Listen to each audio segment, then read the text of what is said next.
بسم الله الرحمن الرحيم. சிறு வயதில் ஷாம் தேசத்திற்கு சென்ற போது நடந்த ஒரு சம்பவம். வியாபாரத்திற்காக ஷாம் தேசம் புறப்பட்ட சிறிய தந்தை அபுதாலிப் அண்ணலாரையும் அழைத்து கொண்டு பயணமானார். இந்த குழு ஷாம் சென்றடைந்து பசரா எனுமிடத்தில் தங்கியது. அங்கு புகைரா என்ற கிறிஸ்துவ அறிஞர் ஒருவர் வசித்து வந்தார். இவர் அண்ணலாருக்கு மேகங்கள் நிழல் தருவதையும் மரக்கிளைகள் வளைந்து குனிவதையும் கண்டார்.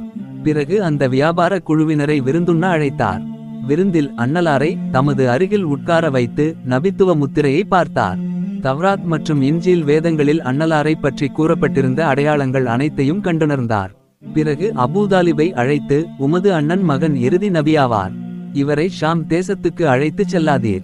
அங்குள்ள யூதர்கள் இவரை கொல்ல முயற்சி செய்வார்கள் என கூறினார். இந்த சிறியுரையாடலுக்கு பிறகு அண்ணலாரை அழைத்து கொண்டு பத்திரமாக மக்கா வந்தடைந்தார்.